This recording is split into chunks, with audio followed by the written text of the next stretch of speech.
Panchayati Raj department ఆధ్వర్యంలో అప్పుడు చేసేవాళ్ళు. సెర్ప్ వాళ్ళు దానిలో భాగస్వామ్యమై సచివాలయ ఉద్యోగుల ఆధ్వర్యంలో చేసేవాళ్ళం.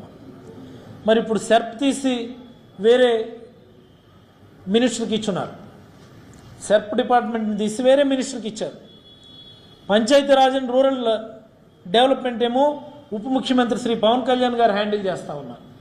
మరి చేయూత అనేదాన్ని ఎవరు, దాన్ని పెండింగ్ డ్యూస్ ఎవరు చూస్తారు? అది సెర్ప్ వాళ్ళు దాన్ని దృష్టి పెడతారా? పంచాయతీరాజ్ అండ్ రూరల్ డెవలప్మెంట్ వాళ్ళు దృష్టి పెడతారా? ఎవరు దృష్టి పెట్టినా సరే గౌరవ ఉప ముఖ్యమంత్రి శ్రీ పవన్ కళ్యాణ్ గారికి దీనిపైన దృష్టి సారించమని 2200 కోట్ల రూపాయలు ఇంకా 45-60 సంవత్సరాల మధ్యలో ఉన్నటువంటి హక్కుల ఖాతాలో డిపాజిట్ కావాల్సి ఉంది.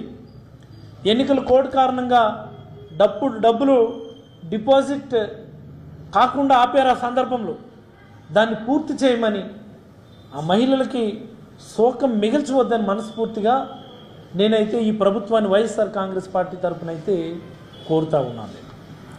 మరి అలాగే మరొక స్కీము మత్స్యకార భరోసా ఏప్రిల్ 2వ వారం నుంచి జూన్ 2వ వారం వరకు బ్యాన్ పీరియడ్ ఉంటుంది ఫిషింగ్కి వెళ్ళకుండా. జగన్మోహన్ రెడ్డి గారు మే నెలలోనే మత్స్యకార భరోసా వేసేవారంటే ఎప్పుడు బ్యాన్ ఉందో అప్పుడే మత్స్యకారుల అమౌంట్లో డబ్బులు డిపాజిట్ అయ్యేవి. అంటే ఆ 2 నెలలు వాళ్ళు వేటకు వెళ్ళరు కాబట్టి ఎవరిపైన కుటుంబాలు ఆధారపడకూడదని ఆ 2 నెలలకి 10,000 రూపాయల చొప్పున ప్రతి ఫిషర్మెన్ ఫ్యామిలీకి మనం డిపాజిట్ చేసేవాళ్ళం.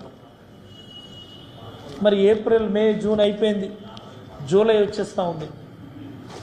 డిపాజిట్ కావాల్సినటువంటి డబ్బులు డిపాజిట్ కాలేదు. మరి దానిపైన కూడా ఒక ప్రకటన చేయాలి. అచ్చెన్నాయుడు గారు ఆ ఫ్యాక్ట్ చూస్తున్నారు. మా మత్స్యకారుల కష్టాలు మీకు తెలుసన్నారు అచ్చెన్నాయుడు గారు. మొన్న మీ స్టేట్మెంట్ నేను చూశాను. మత్స్యకారుల అభ్యున్నతి కోసం పాటుపడతానన్నారు అచ్చెన్నాయుడు గారు. చాలా సంతోషం మా జిల్లా వాసిగా మీకు ఆ శాఖ రావడం. మత్స్యకారులు కాకపోయినా కానీ ఆ శాఖ మీకు ఇచ్చారు చంద్రబాబు గారు మీ మీద నమ్మకంతో. అతిపెద్ద తీర ప్రాంతం మన జిల్లాకు ఉందని, ఎక్కువ మంది మత్స్యకారులు ఇక్కడ ఉన్నారని, మీరు వాళ్ళందరి సంక్షేమం కోసం పాటుపడతారని మీకు ఆ శాఖ ఇచ్చారు. మీరు దయచేసి మీ శాఖలో 2 పెండింగ్ ఉన్నాయి. వైఎస్ఆర్ రైతు భరోసా ఇవ్వాల్సిన అవసరం ఉంది. వైఎస్ఆర్ మత్స్యకార భరోసా పెండింగ్ డ్యూస్ మీరు పేరు మార్చుకుంటారు, ఏది చేసుకుంటారో చేసుకోండి. దయచేసి ఆ డబ్బులు మాత్రం మత్స్యకారులకు అన్యాయం జరగకూడదని అచ్చెన్నాయుడు గారు దీనిపైన కూడా దృష్టి పెట్టాలని నేనైతే అచ్చెన్నాయుడు గారు కోరుతూ, ఇది ప్రభుత్వానికి వైఎస్ఆర్ కాంగ్రెస్ పార్టీ తరఫున నా విజ్ఞప్తి, మా పార్టీ తరఫున విజ్ఞప్తి అని నేనైతే కోరుతా ఉన్నాను. ఈ ప్రభుత్వానికి నేను ఇచ్చేటటువంటి చిన్న సూచన, మా వైఎస్ఆర్ కాంగ్రెస్ పార్టీ తరఫున విజ్ఞప్తి, ప్రజలందరూ కూడా గత 5 ఏళ్ల కాలంలో ఏ పథకం ఎప్పుడు వస్తుందో ప్రజలందరికీ కూడా తెలుసు. ఫలానా నెలలో ఈ పథకం డిపాజిట్ అవుతుంది, మే నెలలో మత్స్యకార భరోసా డిపాజిట్ అవుతుంది, అదే మే నెలలో రైతు భరోసా డబ్బులు పడతాయి, జూన్ వస్తే అమ్మఒడి డబ్బులు పడతాయి, అక్టోబర్ వస్తే మళ్ళీ రైతు భరోసా డబ్బులు పడతాయి, నవంబర్ డిసెంబర్లో ఆసరా డబ్బులు పడేవి, నవంబర్ డిసెంబర్లో చేయూత డబ్బులు పడేవి, విద్యా దీవెన వసతి దీవెన అయితే క్వార్టర్స్ కింద డిపాజిట్ అయ్యేవి, నేతన్న నేస్తం ఫలానా నెలలో, కాపు నేస్తం ఫలానా నెలలో, ఇలా చెప్పుకుంటూ పోతే ప్రతి పథకం ఒక క్యాలెండర్ పెట్టి మార్చి, ఏప్రిల్ నెలలోనే మన క్యాలెండర్ రిలీజ్ చేసేవాడు. ఈ నెలలో ఈ పథకం, ఈ అప్రాక్సిమేట్ డేట్స్ అన్నటువంటి ఒక క్యాలెండర్ రిలీజ్ చేసి రాజకీయాలకు అతీతంగా, వర్గాలకు అతీతంగా, పార్టీలకు అతీతంగా అందరికీ ఇచ్చినటువంటి పరిపాలన జగన్మోహన్ రెడ్డి గారు. మీరు కూడా ఒక క్యాలెండర్ అనౌన్స్ చేయమని మనస్ఫూర్తిగా వైఎస్ఆర్ కాంగ్రెస్ పార్టీ తరఫున ఈ ప్రభుత్వాన్ని విజ్ఞప్తి చేస్తారు. మీ సూపర్ 6 పథకాలకు సంబంధించి, మీరిచ్చే సంక్షేమ పథకాలకు సంబంధించి మీరు కూడా ఒక క్యాలెండర్ రిలీజ్ చేయండి. ఇదిగో పలానా నెలలో పలానా పథకాన్ని మేము ఇంప్లిమెంట్ చేస్తాము అని ఒక క్యాలెండర్ రిలీజ్ చేస్తే ప్రజలు రాజకీయ నాయకుల మీద ఆధారపడకుండా సంతోషంగా ప్రభుత్వం నుంచి వాళ్ళకి రావాల్సినటువంటి సంక్షేమ పథకాన్ని హక్కుగా తీసుకునేటటువంటి పరిస్థితి వస్తుంది.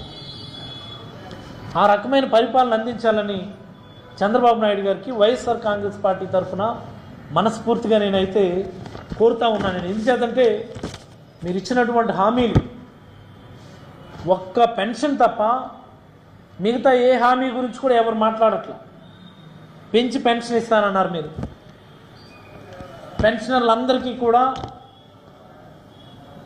ఏప్రిల్, మే, జూన్ 3 నెలలకు సంబంధించినటువంటి ఏరియర్స్ కల్పిస్తానన్నారు మీరు. ఆల్ పెన్షనర్స్కి అన్నారు మీరు. ఈరోజు చూస్తే ఓన్లీ ఓల్డ్ ఏజ్ పెన్షన్స్కే మీరు ఏరియర్స్ కల్పిస్తూ ఉన్నారు.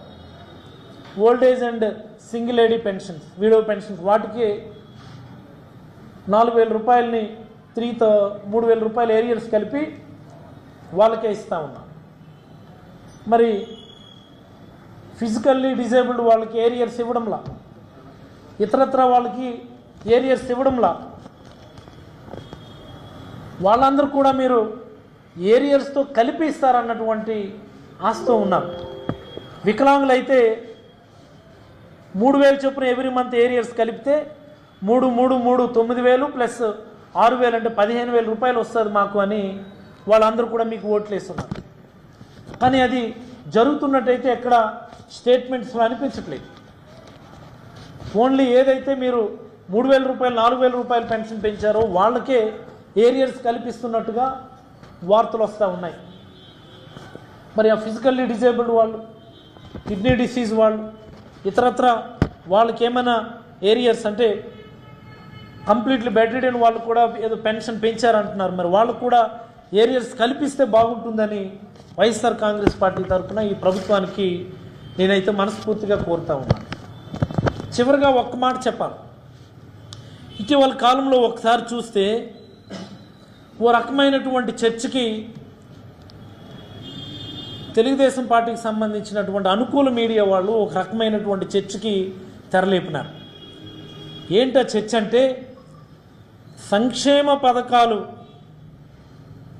అమలు కారణంగా సంక్షేమ పథకాలు ఈ ప్రభుత్వాలకి పెను భారంగా మారిపోయి ఉన్నాయి, దీనిపైన దేశవ్యాప్తంగా చర్చ జరగాల అన్నటువంటి ఒక చర్చకి తెరలేపున్నాం. మనందరూ కూడా చూస్తూ ఉన్నాం రెగ్యులర్గా టీవీల్లోనూ, వార్తాపత్రికల్లోనూ, లేకపోతే సోషల్ మీడియాలో కూడా.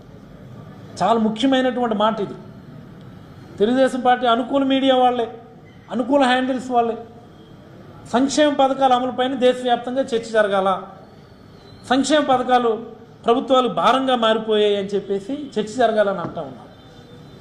ప్రభుత్వంలోని పెద్దలే, ప్రభుత్వంలో కీలకంగా ఉన్నటువంటి వ్యక్తులే వాళ్ళ అనుకూల మీడియా ద్వారానే మరో రకమైన మాటలు మాట్లాడతారు. ఏంటి, సంక్షేమ పథకాల అమలు కోసం జగన్మోహన్ రెడ్డి గారి సర్కారు అప్పులు తీసుకొచ్చింది, జగన్మోహన్ రెడ్డి గారి సర్కారు విపరీతంగా అప్పులు చేసింది, అవన్నీ కూడా చాలా ఆర్థిక భారం అయిపోయి ఉన్నాయి అని ప్రభుత్వంలో ఉన్నటువంటి కీలక వ్యక్తులు ఈ మాటలు మాట్లాడుతూ ఉన్నారు.